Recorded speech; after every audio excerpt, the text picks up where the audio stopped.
Hey everybody, welcome to Low Code Approach. Today we've got Mik Ferland with us, who's a senior product manager working on Power Platform.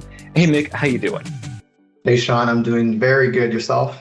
I am doing well, thank you for asking. So we're really lucky to have you on the show. But before we begin, can you give us some background on your experience with security and governance and low code?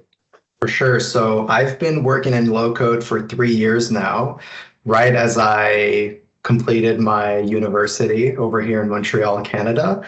And since starting at Microsoft and in low code, I've always been working with administrators and helping them with a bunch of features that help them manage the Power Platform.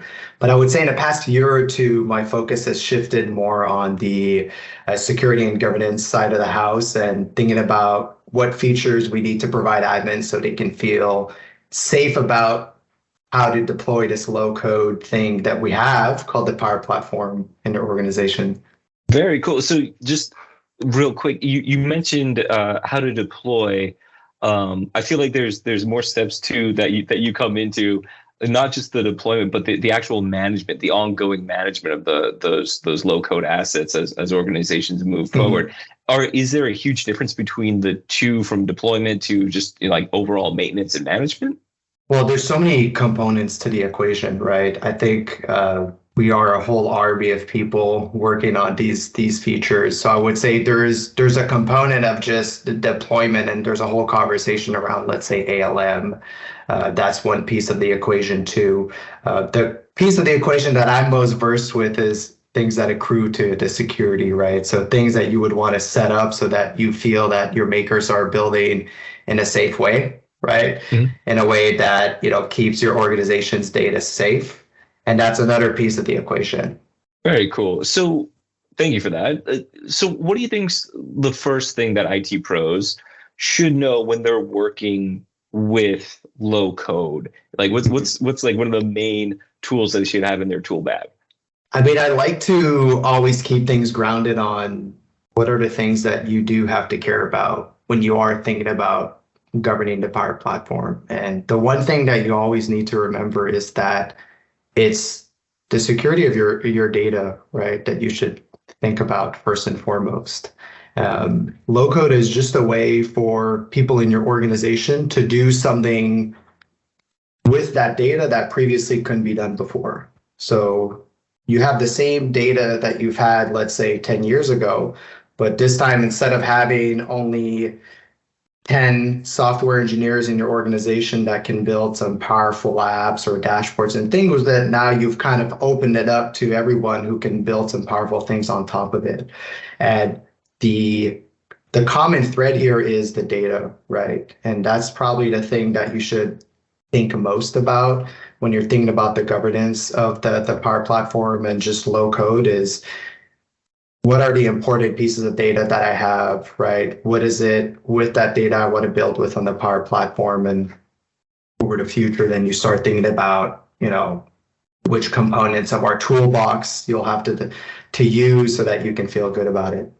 So to feel good about it, like as we're working with data, either first party or third party data, and we want to integrate that into our solutions, like what tools do we have to govern these connections to different data points?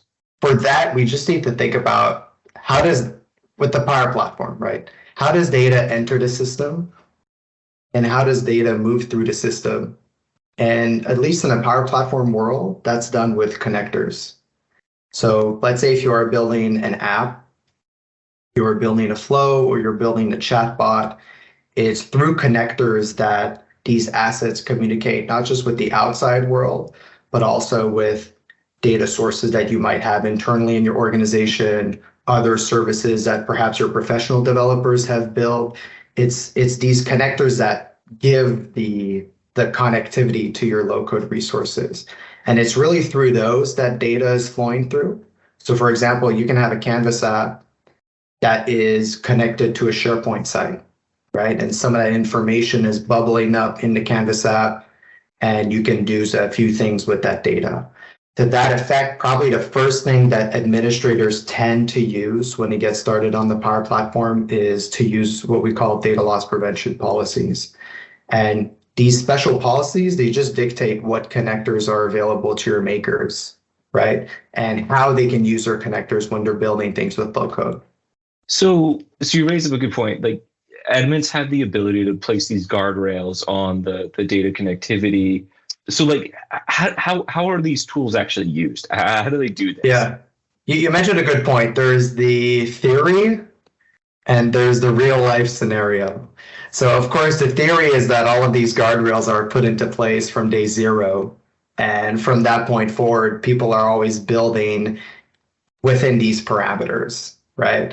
But the reality is that, and even for those probably listening to this podcast right now, it is very likely that there is already some form of adoption of Power Platform right now, because you can so easily build things right from the SharePoint client, for example, that are low code. So from SharePoint lists, you can create some flows, for example. So in all likelihood, there are already people within your organization that are building things.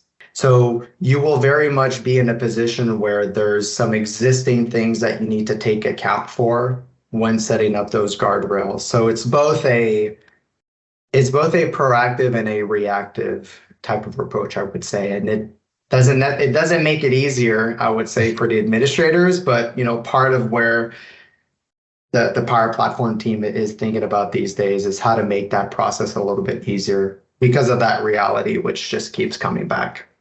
Yeah, it seems like, as more solutions are built in organizations, more data policies are probably going to be created too to help manage that. So visibility's got to be crucial. How does an admin have visibility into not only the number of data policies that are created, but the scope of these data policies? And I think maybe I'll circle back, not even circle back, I'll take one step back. Can you place scoping on these data policies to particular environments, or how does that work? Yeah, you mentioned a few key things that I really want to emphasize on, but just to answer your question, these data policies that we just introduced, you have all the flexibility you need. You can set some across the whole tenant. So any low code building is done in compliance with that policy. You can set them up for specific pockets of your organization, so have them applied at specific environments, or you can even apply it to just a single one, right? So you have the full breadth of scoping that's available. But one thing you said that I do want to highlight is the notion of visibility. And it doesn't just apply to data loss prevention policies. Anything that you configure as an administrator, it is important to make it an informed decision, right? It's important to understand beforehand, before setting up whatever control it may be, how are people within your organization building with the Power Platform? So to take the context of DLP, for example, if I do want to take a connector and maybe classify it a certain way, put it into a certain bucket within the data policies, understanding how makers are using that connector today is important, because you don't want to necessarily put in place a certain controller guardrail and then you find out that you've just broken a few applications or flows or things that were already running in your organization. And that's part of the true reality that we alluded to before, is that this thing of low code is very effervescent. So it's important to kind of get an assessment of the landscape before going all in and setting up these controls. Yeah, no, that definitely makes sense. I think having that defined environment strategy is crucial. Mm-hmm. I think I've gone through PPAC, or the Power Platform Admin Center, where you'd apply these data policies. And I think some of the cool features in there is how granular you can get. I mean, maybe like at first glance, you'll see there'll be blocked business and non-business, and how mm-hmm. you can manage how different connectors can talk to each other through the solutions that you're building. But can you go into a little bit of detail about the additional granularity that makers have available to them? Of course. I'm very happy we're talking about this, because it could turn out to be a very productive capability for a lot of the admins or even customers tuning in. Going back to the topic of connectors, right? if there is a given connector that has even the smallest piece of it that is worrisome from, let's say, a security perspective, 2 years ago, the only option that you had was to fully block that connector, right? Nobody can do anything with it. And what we are providing is two features, one which is called the connector action control, and the second is the connector endpoint filtering, which let administrators say, okay, this connector, I could make it available to my makers, but I only want them to use specific operations on that connector, or I only want them to connect to specific endpoints with that connector. So that way it changes the game where you don't have to necessarily always overly block things, but deploy more of the Power Platform in a controlled manner. And I think that's really the key point here, is that it's important as an administrator or whoever is setting up these controls to think about the return on investment with the Power Platform. If the approach is to overly block things, right, and let's say overly block connectors, then what's going to happen is that your makers, they won't have as many building blocks as they might need to do something interesting with the Power Platform. So to leverage these granular controls, so the connector action control and the connector endpoint filtering, so that you can make things available at a higher rate in a controlled manner, will help your makers probably achieve some outcomes that you would not have expected otherwise. No, that's fantastic. I think I know I've said this before, but the granularity that admins have available to them to empower those makers to build solutions that fit within the governance guidelines set by the companies. It's amazing. There's been times where I've had to block connectors, build my own open API custom connector, and strip out the majority of the controls from it, and then just allow it to be that one. Yeah. So it's super interesting. Now, like we've talked a lot about connectors and thinking data first. Let's actually bubble up to solutions now. And I want to get your thoughts on not just sharing of data, but sharing of apps, right? And so like, let's take that one step further. How does an admin reign in control of app sharing in their environment? It is super scary deploying apps and not like going through a vetting process. And like, what tools do admins have at their disposal to govern that? Yeah, for sure. So the data policies is one piece of the equation where it really has to do with the building process, right? You have an app or flow, you want to build it, you want to add connectors to it. So it's very much in that building process.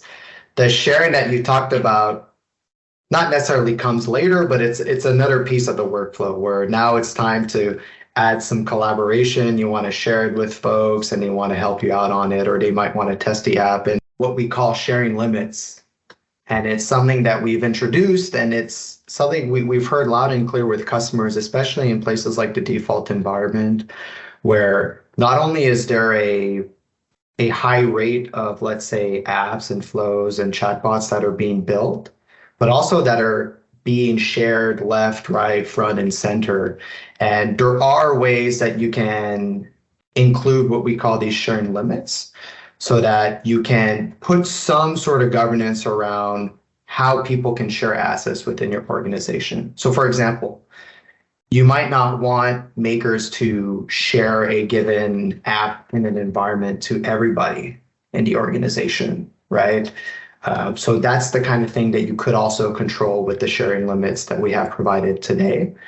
And is definitely something that could alleviate some of the concern, or especially around the default environment where it's such an effervescent place where a lot of app and flows get built. Yeah, no, the default environment is, like you said, something that we've heard loud and clear from customers, that they want better security and governance around for app sharing. And I know that the Power Platform team is putting in some incredible new security and governance features on there. And so we're coming up towards the end, and I would love to have you back and talk more about this, because I know, right? It moves, it flies. But so just could you give me some great parting words for admins that may be curious about how can they employ some of these new topics that we talked about, or maybe dig deeper into what we have? I know we've got some learning assets out there, but what do you recommend as some good strategies for either getting started or continuing that education? Yeah, I would say probably the parting word that I want to share with everyone is to not get stuck into the analysis paralysis. For the Power Platform, most of our governance control, you always have the flexibility to start large, right, and set up a control for the entire tenant, but you have the flexibility to narrow down all the way to a single environment or app and flow. So you have such a flexibility in terms of the breadth of the controls you have, and even the specificities of what you control or not. And I would say just getting started and setting up a minimum threshold of controls and guardrails within the organization is always a good place to start. And just to use DLP as an example, like if you get started with having a single data policy that's just applied to the whole tenant with just a few connectors that you might have put in business and non-business, like that's already a good start, right? You don't have to necessarily nail down the whole strategy to the wire of what specific actions you're going to use for this and that and endpoints. And it could easily get very difficult. So I would say, just getting started with a minimum level of governance with these controls is a good way to test the waters. And it's a virtuous process. You're going to do some things, right? You'll get feedback from your makers that are building that they might need more, they might need less, and you'll iterate from then on, right? But the important thing is to just get started, right? Especially as a lot of folks perhaps tuning in within their organization, maybe they're just getting started with the Power Platform. So it's better to just get started early with these governance topics than too late. That is, yeah, the analysis paralysis is very true, especially when you open up PPAC and you're just like, well, what next? And I think that's a great point is to start. It's almost the same thing when building solutions. Don't build something huge first.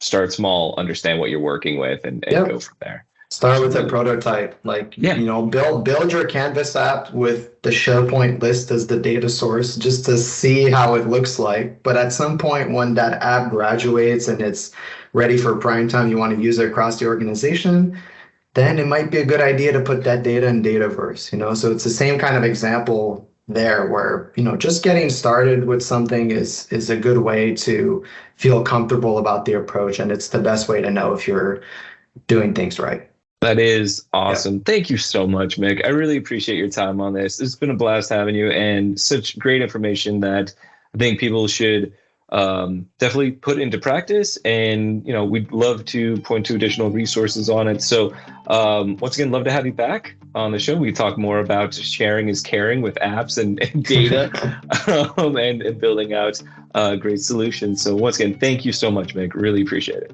It's been a pleasure. Thank you.